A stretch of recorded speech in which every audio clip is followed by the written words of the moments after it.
Kia ora. Welcome to Knit and Knot by the Sea. My name is Catherine and my pronouns are she, her. I've just finished filming in Spanish. I was really focused. I must do it in Spanish first because sometimes I get lazy and then it comes second and it's like, oh, do I have to? Nobody's making me. I'm doing this myself. Anyway, I was really excited about my floss drops and I really want to show you, which is why I'm doing this floss tube extra. At the end of this video, there's going to be a little video of them lying down on my table, my dining room table. If I manage to do it, I just had a quick look and I can't quite remember how I put that together, but I will try. So I'm doing this, I don't know, 15-minute floss tube extra, basically so that I can show you my floss drops. But I thought, well, I might as well show you how I store all my threads. So the first method that I'm going to show you is these floss drops that I've just made. So I first got inspired because we have a lovely viewer that has been following us for a long time. I hope you're okay, Margarita. I haven't heard from you in ages. I hope you're just enjoying spring and summer. But she had sent me a load of these, which I absolutely adore. But she's got the fancy cutouts, and I didn't have them, and I thought, well, I'll just do my own thing. It doesn't matter. And then, of course, I got carried away. So I just make them square. So square and rectangular, and some of them are actually quite massive. Like, this is a Peruvian knitter. Aren't they just beautiful? I just love, anyway, I'm a huge fan of the indigenous people of Peru. They're just amazing people. We have such a rich culture in Peru. I'm very lucky. Very lucky to be able to call myself Peruvian. So I've got these, which I love. And they've got lots of really inspiring things, like, look at this applique quilt. Isn't that gorgeous? Look at this quilt, an antique quilt. Just beautiful. So I just love looking at these. Another Peruvian woman with all the naturally dyed yarns in the background. I was lucky enough to go to places like that in Peru. Beautiful Scotland. Anyway, it's just... and some of them are massive, like this antique quilt. Anyway, so that's one. And what I do is, I was showing in Spanish, let me see if I can do it that way. A second. So what I was explaining was that months ago, probably 3 years ago, when Victoria and I decided to record our floss tubes together, she gave me a load of these. So Victoria loves to buy, she'll buy a kit. But even if she doesn't buy a kit, she'll buy the called for. But anyway, she had made a number of kits in the past, quite a few, because she'd cross-stitched from little. She hadn't had a gap really. But then when she'd finished, she'd kept them in the box, but she really wasn't going to use them anymore. So once she realized that I was a thrifty, sort of greeny maker, she offered them to me, and of course I jumped at the chance. I thought that was brilliant. So I've put all of these, I haven't finished because I just found these today, into these floss drops. Just because I think it'll be a bit tidier. I noticed that they were starting to get a little bit ratty, the way I don't look after them. So I think this will be better. So I did that with one lot. Got another lot here. I mean, these are quite massive. Oh, it's funny. I've got over 100, which is incredible. You know, how the number can accumulate. And some of them have very little thread in them, like that's one of them. Some of them literally have enough, like look at that, that's it. Some of them are quite massive. I have shown you this one before, that's that jumper that someone had spun and dyed. They'd done their own carding, got the row legs ready and then spun it and then made that jumper. But it was for a child size, but gorgeous. I've got these lovely quilts, for example. I mean, it's just very inspiring, and I'm sure I'm not alone in this. I'm sure all the creative makers find it very inspiring to have creative images. Look at the dry stone walls. I miss dry stone walls from Yorkshire. Anyway, so I've actually got two big ones. I've got a little one, but it's actually in a project bag, so I didn't disturb that.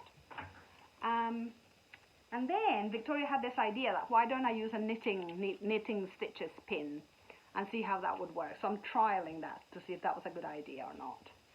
Look at this. Spindles from Peru, from pre-Incan times. So at least sort of 600 years old. Just stunning. And look at that. Some Rolex ready for spinning. It's just absolutely, there are some stunning images out there. And there's a sampler. Some different wools for knitting. Oh, I just love it. I keep telling my husband I'm such a cheap date. An embroidery. Just a bit of cardboard. Some pretty images, and I'm very happy. So that's them. Put this away. The other method that I have is I've got some threads in this book, and I'm not taking them out because I just love the fact that that's how they were in a second-hand shop. Obviously it belonged to someone and they had kept their threads in this way. I've used some of them, it was fuller. I just think it's gorgeous. A bit of social history. And in this bag as well, I have some embroidery wools. So Appleton wools, I do use these for some of my projects. But they're quite pricey. They can be like $6 per skein. And I think I bought this bag, it was full for $6. Which, when you're an op shopper, like me, someone that goes to charity shops, $6 can feel like a lot of money on the spot. But then when you're sensible and you think about it, you realize what a bargain it is and how you should stop being silly and just buy it. The other thing I've realized that it's just really nice to have things to give to people.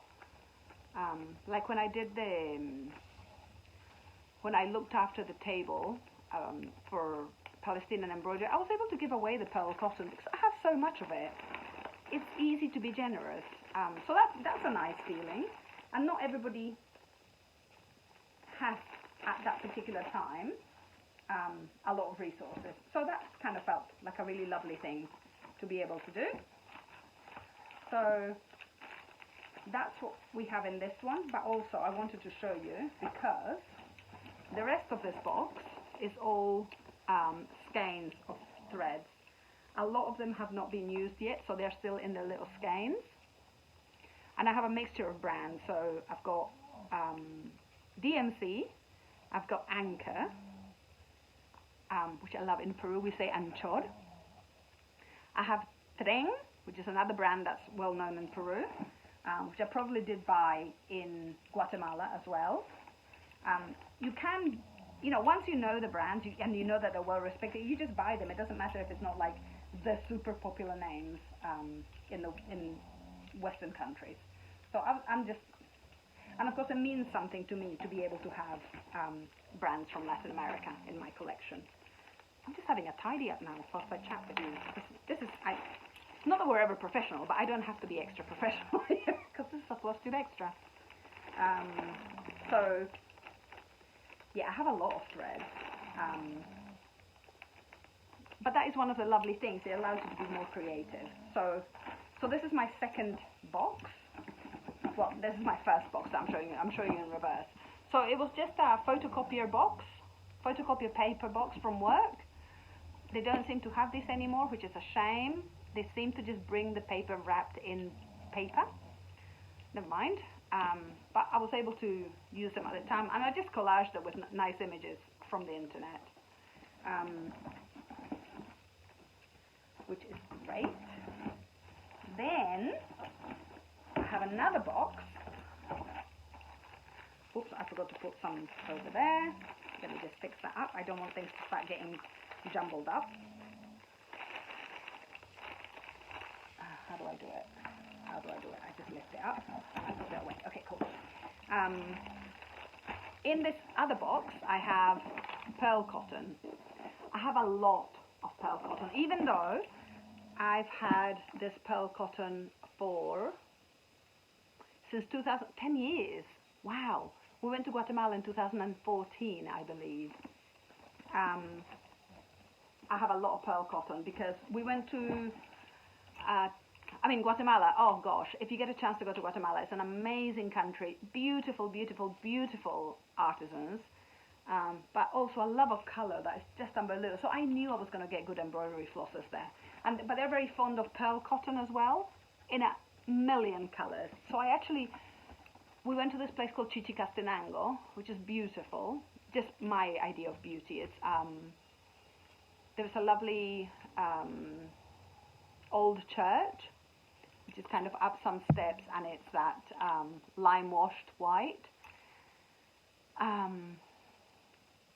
But what I love about Latin America, although it is a Catholic country, as most countries in Latin America are, since colonization, they overlay, depends which way you look at it, they've either overlaid their own indigenous religions over Catholicism, or Catholicism has been overlaid over their indigenous religions, so it's very much a mixture. I love that. I love that they've retained so much of their own identity. And it was beautiful, and it was market day, and we were just walking down this market, and then I looked, and there was a whole shop, a thread shop, just threads. Amazing. In fact, one of the threads that I bought, I forgot to show you. One is in a project, so I can't really show you. But I've got these. Can I access them? Yeah, I've got these two. They had loads of these. So this is green thread and black thread. Just like that. I just love it. Amazing. Amazing people, amazing country. Very good for creative people. So what was I showing you? Yes, so it's pearl cotton. And I've been using these for the Palestinian embroidery that I've been doing.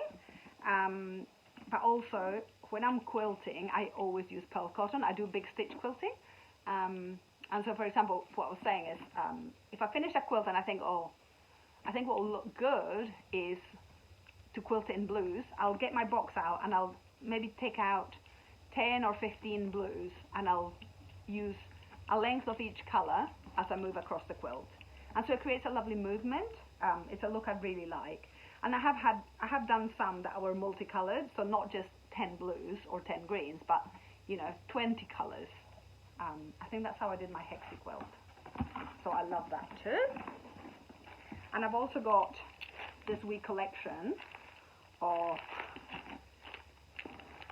glass. So this is for Indian shisha embroidery. I remember I got myself a bag online as a treat when I finished the postgraduate diploma in business administration. I'm such a wild one. I was like, oh, I'll buy myself 2 little bags of glass mirrors. But when I was in India, I also bought some more. Look, they even have hexi ones. So cool. Hexi ones. Anyway, so I keep them all in this little bag, and it's in with the embroidery floss so that it doesn't get lost or forgotten. I don't have to go rummaging in 20 different places. Then I also have my little basket of goodies, and this lives in my sitting room. You will remember this red sampler that I did. I love it. I love the bag. Look at the bag, isn't it great? I love my bags. Not perfect, not really interested. Anyway, I did good old-fashioned hemming on this one. But what I love about it is that I ran out of threads. First I lost the thread at Victoria's, we never found it, and then I ran out. So it's actually got 3 different reds. Fantastic. It feels very authentic to me. It feels like 1800s when someone ran out of thread and they were like, oh, we can either wait for 3 months to see what new thread arrives, or we can change the red. So that's what I do, I change the red. But this little basket lives in my sitting room. I quite often just take it to my bedroom, tip it onto the bed, and then pick out colors that I like. And what you'll find in this little basket more than anything is the pegs, which was my original lovely way of storing my threads. And I love this. I remember seeing this on Pinterest a long time ago. I've had Pinterest for years. And these actually have the number, which is unbelievable. But I also have a lot of these, which is these little, I don't know what you call them, floss cards, maybe? someone, a viewer, gosh, over 2 years ago, a viewer from England who, her eyesight wasn't good anymore. And when she realized that I didn't care about the number, she said, I've got tons of this. Can I send you a bag?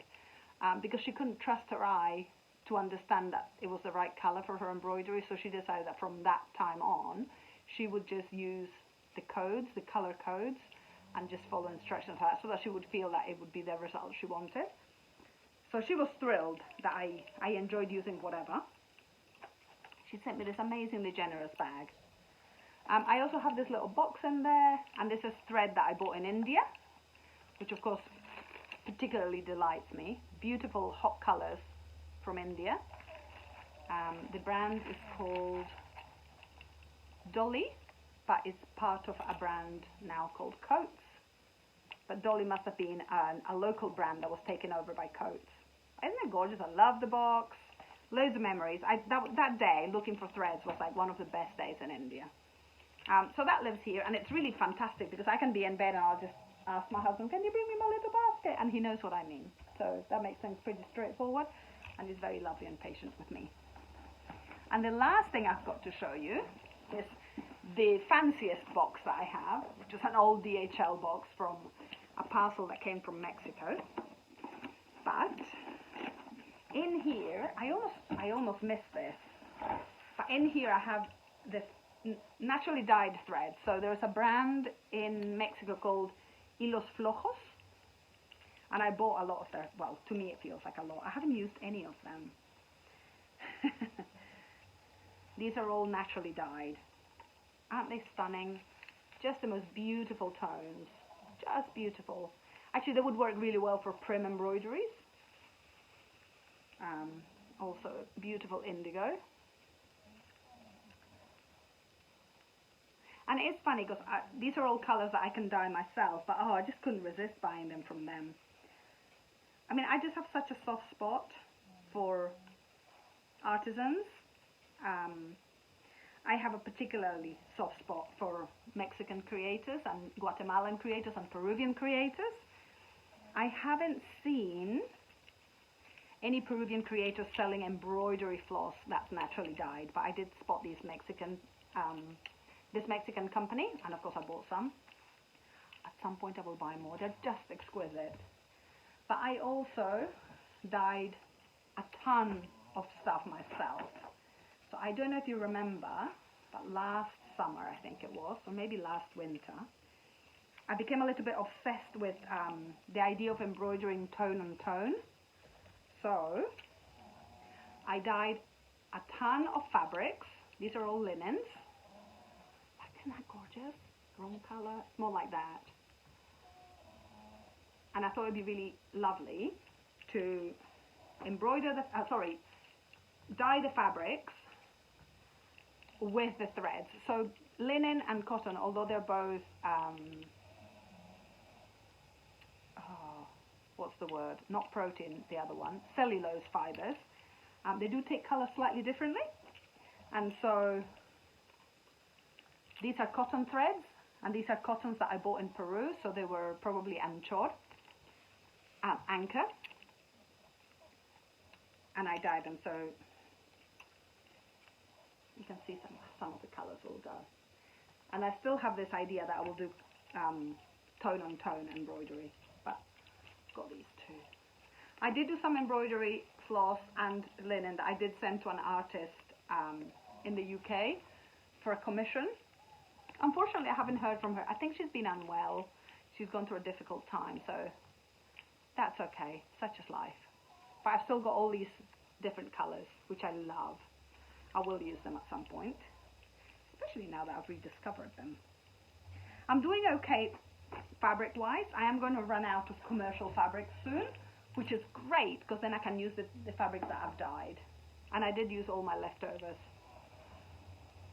I don't know what this will become, but these were all leftover hand-dyed linens that I made into a little quilty sort of thing. So, that's it. Let me know what you think. Do you use DHL boxes for your embroidery floss storage? Anyway, I'm not super fancy here, but I do enjoy the embroidery things that I have. I should think of something better to do with that. Anyway, I hope you've enjoyed it. Let me know if you do a different method. I haven't watched any floss tubes in a wee while, so I wonder if things have moved on now. But I'm enjoying the 3 methods. I think my main method will continue to be the pegs. I just think that's just super adorable, and I have lots of pegs now. Thank you to Margarita, who sent me a couple of bags at one point, and I can always steal them from the wash basket. But yeah, that's it. I'm gonna get into bed now and do some embroidery, but I hope you have a lovely evening, and as always, free Palestine, take care, enjoy your crafting. Ka kite.